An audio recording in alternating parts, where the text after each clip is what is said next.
Here I have the Theological Dictionary of the Old Testament, and I'm looking now from the Hebrew perspective. We're now going to still be looking at our Hebrew word. I'm going to try and stay focused on one. We may have to look at two or three, but we're still on that Hebrew word. Now, under the Hebrew heading, the verb yada, or yade, occurs in the hifel and the hitpael. Conveys two ranges of meaning. The first is praise, sing a hymn. The second is confess. Thanksgiving is a form of praise. There is no semantic distinction in the use of the two stems. It is true that the hifel usually expresses praise and the hitpael confession. And so it's just confirming what I've just shown you right here. As you get into this dictionary, this lexicon, where it says usage, and this is probably the most important of the headings I want to read to you. Usage. Number one, confession as praise. Who would even put that together? Confession as praise. Characteristic and instructive with respect to the use of the verb. And this commentary goes with the, J.E., who wrote what. So if I say that, you'll know that if they're referring to who they speculate, different writers of the Pentateuch. It's very confusing. It doesn't really bother me, the Yahwists in this case. But characteristic and instructive with respect to the use of the verb is J's interpretation of the names Reuben, Simon, Levi, and Judah in Genesis 29, 31 through 35, which is one of the references on my piece of paper is Genesis. In fact, because I've just misplaced it, it's the first one right here under ex homolegein, right there, Genesis 29, 35. And I have it as an A in the hifel. What Leah lacks in comparison with her sister Rachel is the love of her husband, her distress that she's neglected. When Yahweh looks upon her affliction, he hears her. Her prayer to Yahweh is presupposed. The birth of her fourth son, the fulfillment of this prayer leads to praise. This time I will praise the Lord. In other words, interpretation of the usage. In other words, as early as the 8th century, probably even earlier, the elements of the description of need, prayer, fulfillment, and thanksgiving through praise are conjoined. Now, I can see that through the use of the words. I can see it. I just showed you how could all of these words seemingly be woven together, and we just had one example, Genesis 29. A vow of praise, usually expressed through a voluntative first-person singular hifel, concludes individual laments. The supplicant can also use an infinitive construct to describe the vow of praise. And so I'm just going to say there's this fine line. We tend to put confession over here as admitting a wrong, which in fact, when I begin to read from the dictionary, that's how it'll be interpreted. Both Latin and English do the same thing, admittance of guilt or so forth. That's kind of the structure. But in the Old Testament frame, this word and these word groups are linked to. They're never apart from. Now, same concept from a different, just because of Klaus Westermann, and I really have every single book from him and think he's the greatest. But under the same word from the Theological Lexicon of the Old Testament, you've got the same amount of information except this. The verb occurs 100 times in the hifel. Remember, we're saying the hifel expresses usually praise, thanksgiving. It's that good side to things, if you will.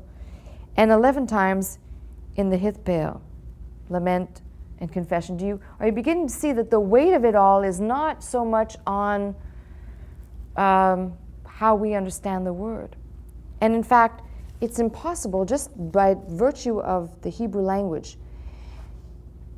How something, when we take a verb, for example, and we have a simple root in the call, you'll be surprised what this means actually when you look it up in the lexicon, which I'm going to tell you in a minute.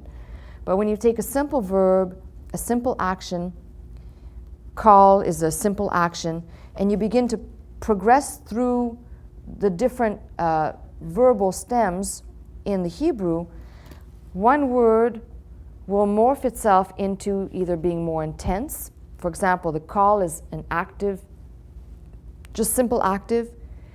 The nifl is its counterpart, if you will, in the passive sense. It's call, but it's passive. It's not active, simple. Then you go into the PL, which is an intensifier, like the difference between a glass broke and in the PL it was smashed to pieces. Same word will be used, but it will morph, will have some significant changes if you're trying to make it. See, you people who are learning Hebrew, you have an upper hand. The people who haven't learned Hebrew, they're like, what's she talking about? So as you progress, you begin to realize that the way this splits is quite important. It's very relevant to our understanding. Now, I said I would tell you what this word means. If you were to look this up in the Brown Driver Brig, 3034 in your Strongs is equal to Brown Driver Brig. First definition of this word, you're going to say, huh? Wow, how'd you get here? To throw or to cast? Now you got me completely lost. Forget about that. The reason why I tell you forget about that is because in the Brown Driver Brig, I know, I can have, if you let me, I'll disappear. The books will keep going. You'll just only hear my voice. And some out there who don't like me will say it's been an answer to prayer now, if we could only get rid of the sound. All right. Brown Driver Brig, page 392. To throw or to cast, but then immediately goes into the hifel, to give thanks, to confess, originally to acknowledge. And I have a question mark there, like it's a mystery. It's commonly derived perhaps from gestures accompanying the act. And if you move down into the call, which is supposedly a simple act, simple, they have an example where it says, shoot arrows at, out of Jeremiah 50, to shoot arrows at somebody. And then in the PL, they cast stones on me. They cast down the horns of the nations. Now there's only 3 examples in the Brown Driver Brig. Remember, you've got to keep this separate. We've been looking at everything that references the Septuagint use. So we saw the Greek word, and we saw the counterpoint, the Hebrew equivalent. But when you're reading the Brown Driver Brig, it's strictly reflecting the Masoretic text. So you've got to keep that in mind. So here, in the Brown Driver Brig, we only have 3 or 4 instances, 1 in the call, 3 in the PL, and the rest of these will be in the hifel and the hitpail. Just to give you an idea so you can see. All of this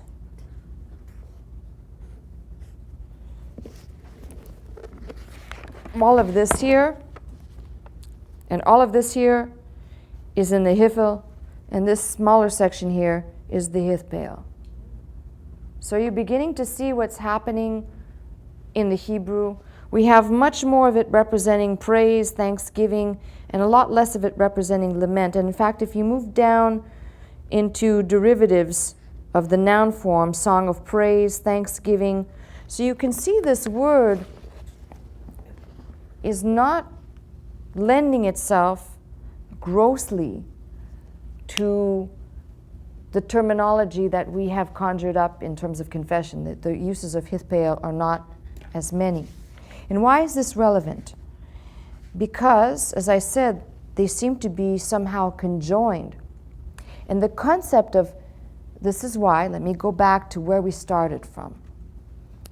The references in Leviticus 5:5, 16:21, and the other ones that I mentioned have to do deeply.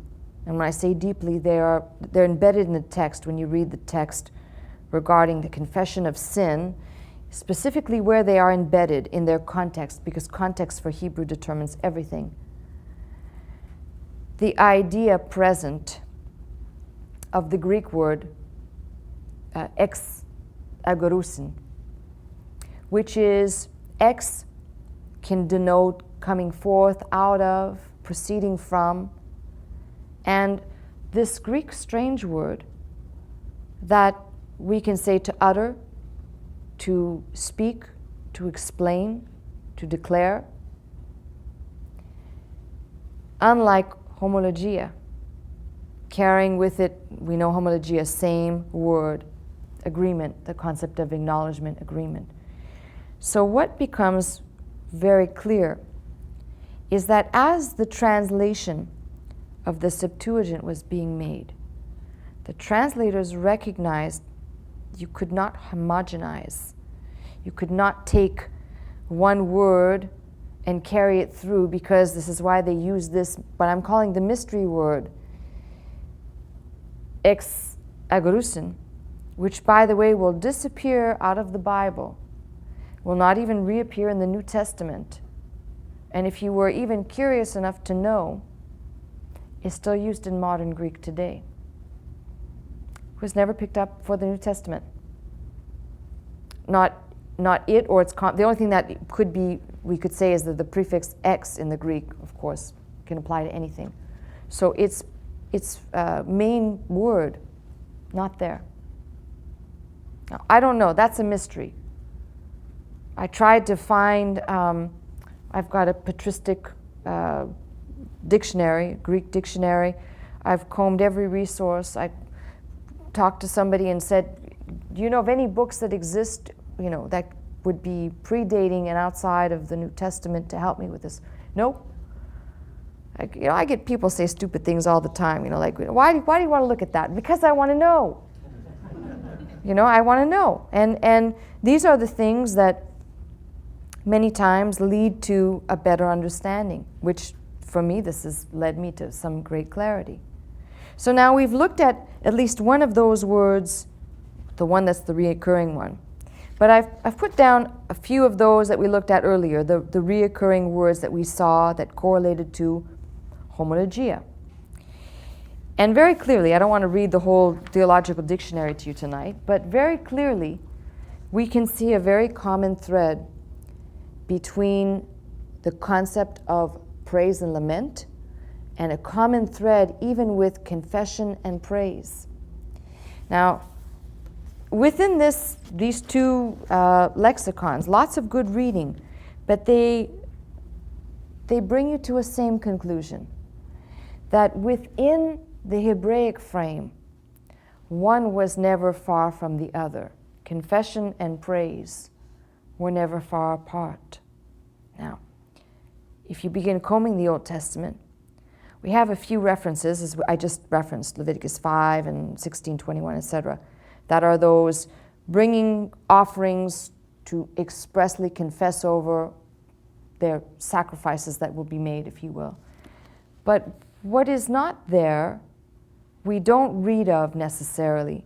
God prescribed offerings that needed to be offered. I'm just going to use Leviticus because it's the clearest example.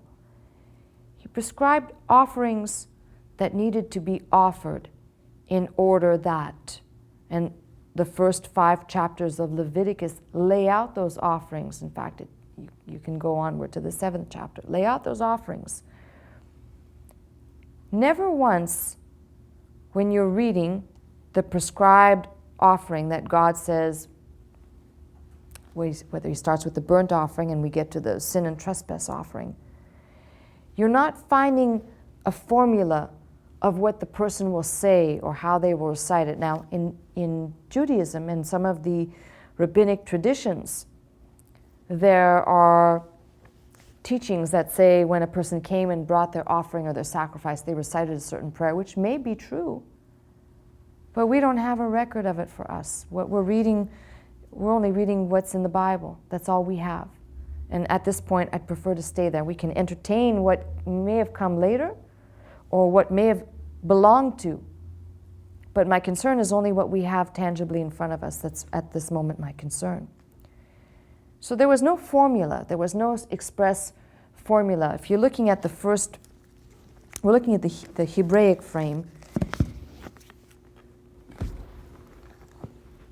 So many books, so little time.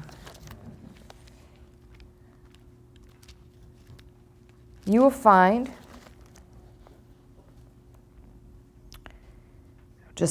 I just opened my Bible, Leviticus 1, verse 2. Speak unto the children of Israel, say unto them, if any man of you bring an offering unto the Lord, and describes what offering, how it should be, of his own voluntary will, at the door of the tabernacle he should put his hand upon it, upon the burnt offering, and it shall be accepted for him to make atonement for him.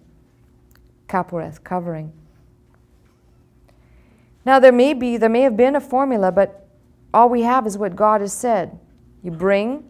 We understand that there was a transmittal, if you will, from the offerer onto the animal, and then the animal is sacrificed. Now, whether they came to the door and they confessed, or they were not in the burnt offering, but in the sin and trespass offerings, which is why, by the way, when in chapter 5, which takes you right into what I'm referring to, it may make sense. It may be perfectly logical that there was a prescribed way. We just only have what we have. When I read this, I think to myself, clearly then, even here, let me use the Greek word and the Hebrew word separately.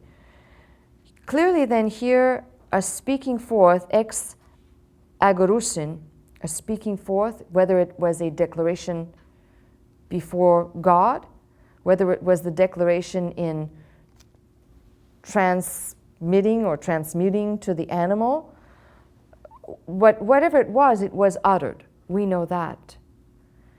What becomes problematic for me is that you see how few of these, the terminology we're using, how few of these references we have.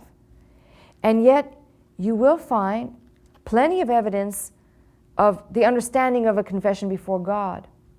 This is why I separate, when we get into the New Testament, I separate how this word will be used in the Gospels, how it is used in the epistles, and certainly and most importantly, the use within Hebrews, and I separated out James and John. James and John have their own category. Now, if you get the background of all of these Hebrew words, then understanding what happens in the New Testament is a piece of cake. But if you're still stuck on the English-Latin tradition, you're going to have a lot of trouble. What I read in my Bible and put together from, I've tagged most of the references that I could tag, that I could translate, is that more important than a line of confession, we'll call it the confession we understand in Roman Catholic terms, to put it just bluntly, the way that is understood, to admit or confess one's sins. And usually there it's to the priest. What becomes interesting is there will always be the activity of speaking. Even embedded in the Latin, there is an activity of speaking.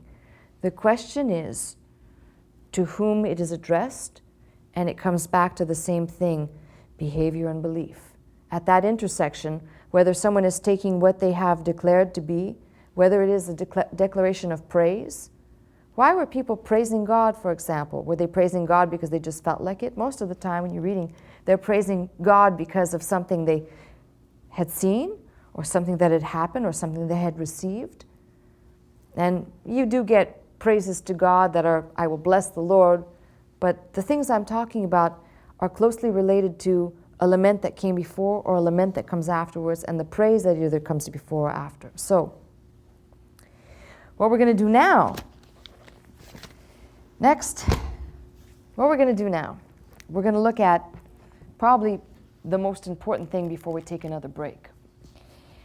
And that is the Greek So I want to get this in before some of you go to bed, especially you on the East Coast. Wake up! This is photocopied from the Theological Dictionary of the New Testament. And as I did not read the bulk of it to you from the pulpit, but I would like to read enough to make my point. So, under the word group in secular Greek that is outside of the New Testament, homologein means to say the same thing, to agree in statement, to admit a charge, to confirm the receipt of money, to make a confession of guilt. This is outside of the New Testament. To agree to a proposal, a promise. Words and deeds agree. Now, that's probably one of the more important things in this whole definition. Words and deeds agree.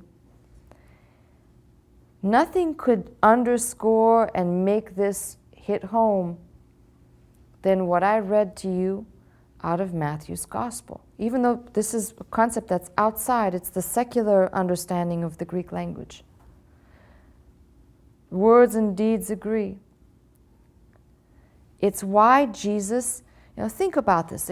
If confession is strictly relegated to the mouth saying, I confess Jesus or I confess my sins, if it's strictly relegated to the mouth, then this proves that it cannot be strictly relegated to the mouth, because they came and they said, Lord, Lord, didn't we do thus and so in your name? They're declaring with their mouth and they're saying, well, we did these actions. But the actions that they did back there, Jesus says, depart from me, I never knew you. Why? Well, didn't we do something good? Because the actions did not agree previously with the words that were spoken. Then they came and said, well, with their mouth, didn't we do these things? Depart from me. There was a chasm between the mouth and the activities. If you want to call it the works that they were working, it was chasms apart. You've heard colloquially, walk the walk, put your money where your mouth is. It's kind of that understanding of this word that must be clear, that ties together the concepts. Remember back there in the Hebrew, we saw to make a vow, to swear an oath. Think about something. Now, if you're tying all these Hebrew words, they're the undergirding behind this which we're looking at. You wouldn't make a promise unless you intended to not carry through. You'd make a promise and you'd make good on your word. Or you vow a vow and you pay it. And that's the idea, that is the undergirding under this. So it's very, makes me happy to see that even outside of the New Testament, this was woven in there. We have number one, what is common, which is actually an error because homo is what is the same. And the word log, and we've seen that before as well in the study of our different Greek words of leg and log. You've got two distinct words embedded in our word homologia. Hence a common statement. Sometimes the agreed persons are to the fore and sometimes the thing at issue. Now here's what's interesting. Remember, all of the examples we saw from the Septuagint of ex homologia, all of its compounds, by and large carried with it, in the Septuagint, carried with it praise, thanksgiving, gratitude, all those psalms. Remember I pointed all those psalms? Well, here in modern Greek, that's secular usage.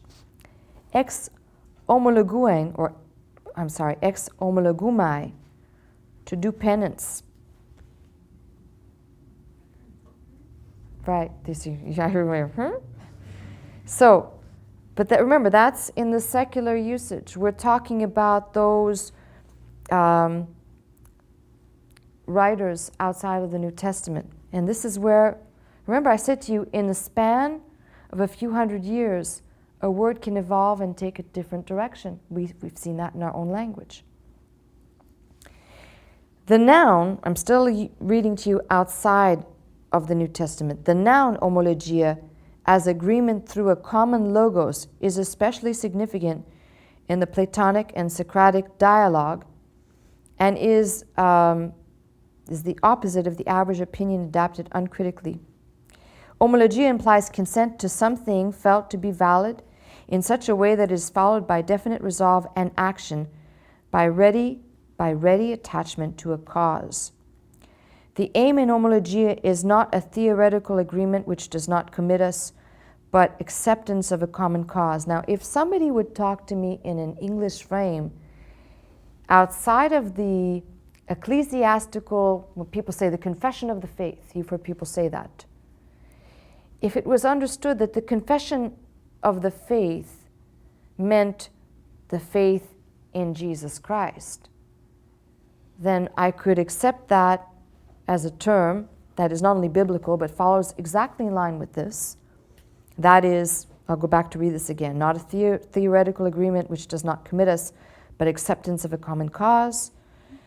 There's other things here, but I'm trying to get to the most important here. Homologio means I agree with someone or something. It embraces both fact and event, and also the act and action in which I bear witness to the agreement, which is why I keep saying behavior and belief. Homologio, or homologo, can take the sense to engage oneself, to promise, to admit, to acknowledge. We also find it in the papri in the sense of to consent to agree to. So I'm not done. All right, let me go to the section that is Old Testament, Oriental and Hellenistic Gnostic liturgy of thank offering. Biblical homology developed originally out of the cultus and liturgy. Here we find both confession of human guilt and also the biblical praise of God. So can you see within a matter of maybe a few hundred years, when I spoke of outside of the New Testament, perhaps looking at 400 BC, to now getting into the timeline we've been discussing, and you can automatically see there is a shift going on. It's actually shifting back to the Old Testament understanding, both confession of human guilt and the biblical praise of God. And they list all the different, we could look up all the scriptures, but we already did. All right. Let me see what else I can read you. The word group in the Septuagint and post-biblical Judaism. This is why I'm even reading a massive dictionary that is trusted. I take nobody's word. This should be the demonstration of how much the effort I go to not take anybody's word when it comes to looking at God's word. Why? Because they're looking at this word group in the Septuagint and post-biblical Judaism. And they say, in contrast to profane Greek, ex homologeste, and the noun homologesis and derivatives, it says, outside of the Bible, ex homologeste can only mean open or public, which is not true, to admit, then acknowledge, grant, but never extol. But wait a minute, we just looked at a whole bunch of references in the Septuagint that said to praise. That's why you have to be careful about what you take in and what you read. It's like getting stuff off the internet and saying, well, because it's off the internet, it must be true. It's in a dictionary, it doesn't always mean you've got to do your homework, and that's what this is about. On the other hand, the Hebrew yada, our word in the Hifel and Hitbel, means both to confess sins and to praise God. In translation, the homologia group is given less prominence because of its legal and commercial sense seemed too profane. The noun homologia occurs in the Septuagint for nader and nadev, both the word to vow and to promise. Remember, we saw those. And then there's a whole description here which fits nothing of what I've just examined, what we've just looked at. Okay, I'm going to read on though. The invocation of the name, because I've jumped to a separate section here, a different section. The invocation of the name is an act of prayer and confession in the Old Testament. So I want you to mind to jump forward to Paul in Romans and think he had the Hebrew understanding when he quoted, that is a quote from the Old Testament, of believing with the heart, professing with the mouth, and also that at the name of Jesus, every knee should bow and every tongue should confess. Both of these are throwbacks to Hebraisms in the understanding of these words. And sorry, you can't understand the fullness of those without getting to what's underneath them, the Hebrew words. So, invocation of the name is an act of prayer and confession in the Old Testament. We also have other words that come into play which I don't want to introduce, but it says here, since prayer has replaced sacrifice in the synagogue worship, prayer is called sacrifice. That's kind of interesting. In particular, the Shema is sacrifice. That's a prayer, the Hebrew prayer that's recited. Enough said, because it's only going to confuse. So let me get to the New Testament use, because it's the most important. We looked at homologein in the Septuagint. Let me go back to that page now. And hopefully I'm going the right way. I'm going the wrong way. All right. Homologein in the Septuagint. Remember, we had vowed and we had these several words underpinning it. Remember that? All right. Into the New Testament, homologein, to assure, to promise, to admit, to concede. So I still want you to see that this word has not taken on necessarily, I should be very clear in saying this, it's not taken on a negative connotation, although in two places it will be used as the word promised. Homologein will be used as the word promised. When Herod promised to his daughter, the head of John the Baptist, this word is used. It's translated in the King James as promised. And the other place it's used is when Judas makes good on his dirty deed, and he says, he carries through, and the word is promised, to do what he promised to do. However that's translated. The King James uses promised, the Greek is homologein. Okay? So I should be clear when I say negative use. Well, I don't think what either Herod or John the Baptist did had a positive result, but all right. A solemn homologein of this kind binds the speaker to his word. So you do get the sense underneath it all. You do get the sense of the word to swear, or we looked at the word to vow, to make a promise. We do get the sense of that underneath it. This general use is the first instance that is Hellenistic and not cultic. Homologein shades into the Greek word promise. It's kind of interesting. I'm not going to start introducing a bunch of Greek words. It shades into the word promise. It is not always easy, however, to fix the precise sense in a given case, especially in view of the fact that primitive Christian usage can often influence the term. The Greek sense to solemnly state or to affirm or to attest calls for notice, but the distinctiveness of John's theology has to also be taken into consideration for our interpretation, which is what I said. I parked John to the side. It falls in a different category. Anyone who analyzes the scripture will see that as well. I underlined a few things here that were noteworthy. Homologein denotes an act of proclamation in which the concrete relation of man to Jesus is expressed in a binding and valid form. And in that way, when people talk about confessing Christ, that may be true.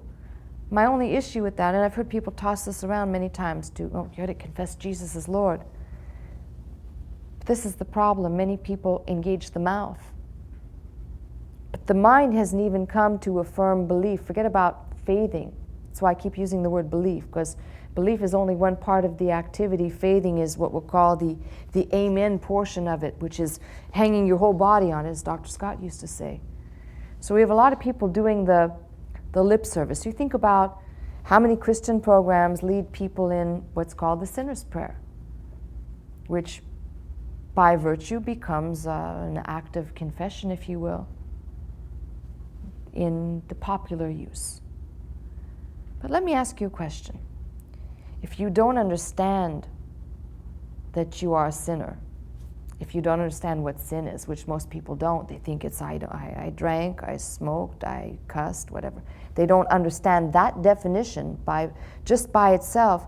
How can a true, let's call it this, the way it's used practically in today's world, how can a true confession of guilt before God come if you don't have the knowledge of what you're truly guilty of? Because most of Christianity focuses on these things that are the drinking, the smoking, the exterior things.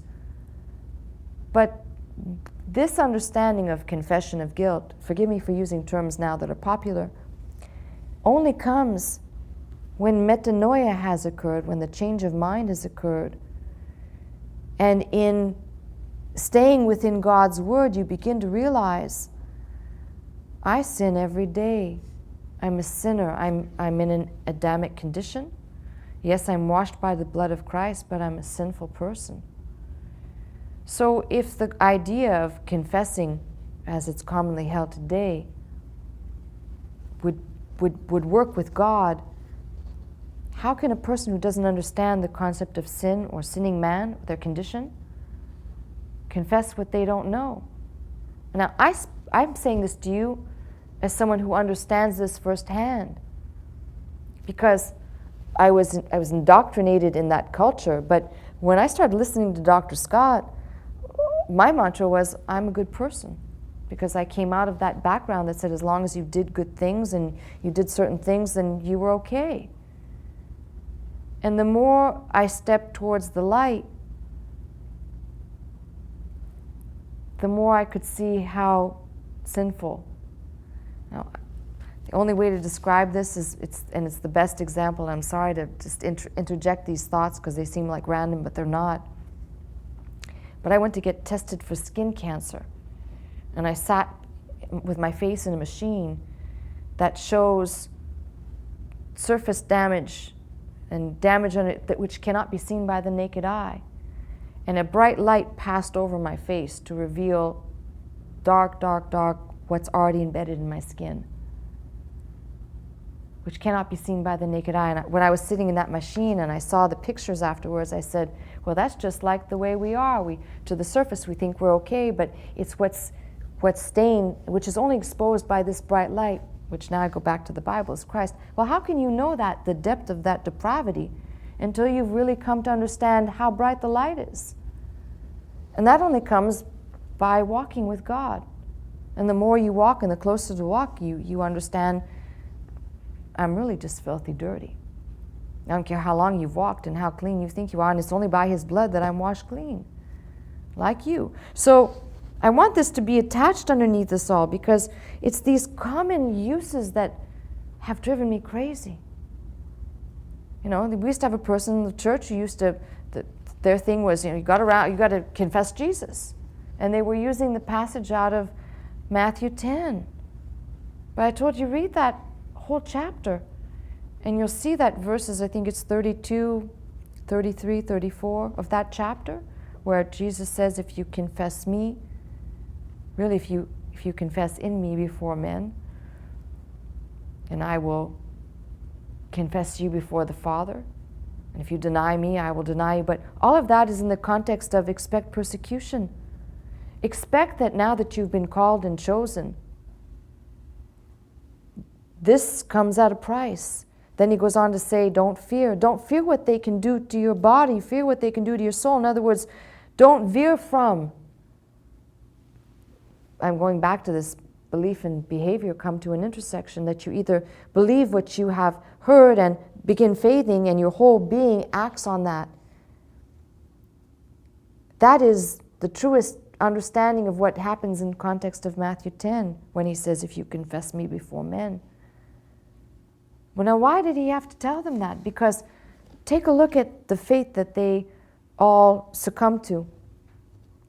They all died terrible deaths except for John, and John was tortured, dunked in some, I'm sure it wasn't warm oil, I'm sure it was boiling hot.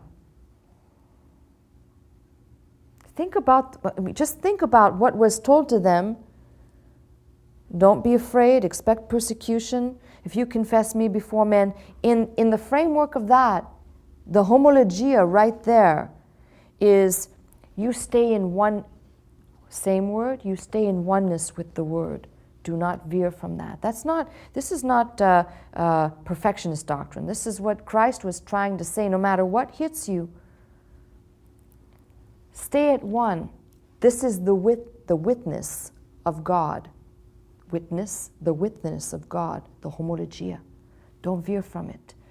If you keep faithing, behavior and belief have an intersection. It doesn't mean you're not going to step off the path and, as James puts it, sidestepping or not fall off. Once you get on the path, you've got to walk the straight and narrow. If that was the case, then look at Peter, and he's the best example.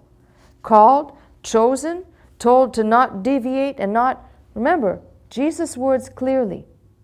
Expect persecution, don't be afraid. When these things happen, don't be afraid of homologia, right? Don't veer from that.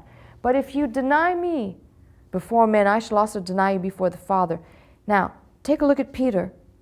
What does Peter do? Jesus says, 3 times you're going to deny me. 3 times. Same word for deny, deny. He denies him 3 times. And it's Peter that is led to preach the sermon on the day of Pentecost. Now, that does not look like denial before the Father. You've got to see the context of what you're reading to understand that the homologia that Jesus, the word he's using, the undergirding of that is behavior and belief. Now that you've come to the faith, it doesn't mean now that you've come to the faith you're not going to take a misstep. Peter proves that you can, and he did. And Jesus even foretold it. And he also said, and when you come back, strengthen your brothers, which he did after he preached on that day of Pentecost. The idea is that there's some intersection. It's not just a mouthing platitude to God that says, yes, God, I know this thing. But at some point, what is going on in the mind connects with a whole activity of the whole person. Now, tell me if what I just said looks anything like, I know, I got this off the internet. Must be true. I randomly chose this, but it sums up what I'm trying to say. This is from the Catholic Church. Sacrament of penance, the sacrament of penance and reconciliation, commonly called confession, reconciliation, or penance. Now you tell me what I've just described to you, and this is a whole article which I intend to read to you in the next segment here, so you can see how far away, how far removed. If we understand the terminology being used in the New Testament, and how, first and foremost, how Jesus used these words as they came out of his mouth, that's one. 2, how the writers used the words in respect to other people. And finally, for example, in the book of Hebrews, I see exactly how the writer was using the word. In fact, there's 2 definitions of the word within Hebrews. And John is something else. And I said John and James belong in a different category. So, how do we get from all the Hebrew words to vow a vow, to make a promise, to give praise or give thanks, which are also in the New Testament? Jesus, he's speaking to the Father, and he says, I thank thee, Father. That word for thank, when he says that, is that yada word. And it's also an ex homologias word, so go figure that. When you put all this tapestry together, you begin to see that God had a purpose in this word, and it's not the way we throw it around today. It's not the way we understand it. Now, the weight is not only represented in the Hebrew terms and in the Septuagint, and in the little bit I've read out of the Theological Dictionary of the New Testament, but if you would like to see exactly what it is not, stay tuned, because when you come back, I'm going to read exactly what it is not out of the Roman Catholic Church. Get on the telephone.